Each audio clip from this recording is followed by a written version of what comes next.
Hello, and welcome to Digital Zone channel. My name is Iris, and today we will take a look how you can remove unwanted object from your photo in Photoshop with just a few clicks. So let's get started.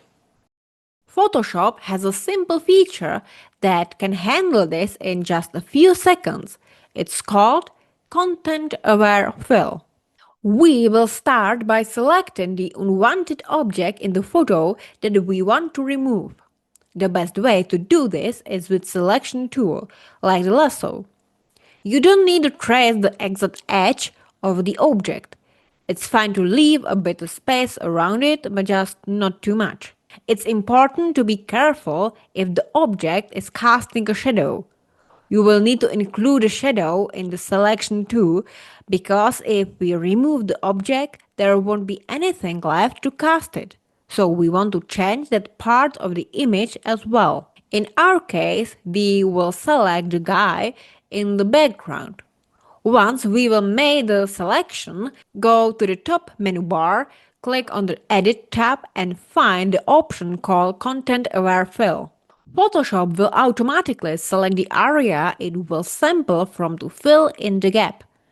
If the automatic selection isn't quite right, you can adjust the area from which Photoshop takes the information. That's the green area. In our case, you can see that Photoshop has automatically detected that we are replacing part of the background, so it uses only the beach behind the main object as the sample. And it has excluded the girl in the foreground from the selection. We can adjust the selection using the sampling brush tool, and in the top menu, these two icons let us choose whether we want to add to or subtract from the sample area. The plus icon adds, the minus icons removes. So, if we make the girl part of the green area and remove the beach from the selection, we will see that Photoshop starts adding complete nonsense in the space where the man in the background was. That's because Photoshop has no useful resource to sample from, and the only allow area doesn't match the spot it's meant to fill. It's important to choose an area close to what you want to replace for the best results. We don't have to do it manually. In the sampling area option at the top of the menu, we can either choose auto, where Photoshop decides on its own where to sample from, or we can choose rectangular, which takes a square area around the selection. This is especially useful for small objects on a simple background. And of course, we can choose custom and find the sample area manually. Once we are happy with the selection, just click the OK button and voila! The man is gone as if he was never there.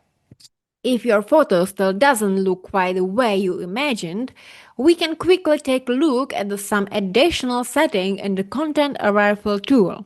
There are a few more options that let you control how the sampled area is applied. Color adaptation. This helps match the colors of the new fill with the surrounding area. I recommended keeping it on, especially when the lighting or shadows change. Rotation adaptation. This allows the fill to adjust if objects are slightly rotated. It's ideal for things like trees or waves. Scale. This lets Photoshop enlarge or shrink the sample to make it fit better. It's quite demanding, so Photoshop may take a moment to process it. Don't worry if it seems like it has frozen for a bit. And mirror can flip things horizontally, which is useful for symmetrical patterns and objects. The Content Aware Fill feature is an excellent tool all around if you need to quickly edit a photo, whether it's tourist in the background, litter on the ground, or distracting objects on the horizon. Of course, there are cases where Content Aware Fill isn't quite enough. Naturally, the bigger the object you want to remove, the more challenging it becomes. But that's the topic for another time. Let me know in the comments below if you managed to remove what you needed. And if you found this tutorial helpful, feel free to support me with subscription or like. That's all for today, and I will see you next time in another tutorial.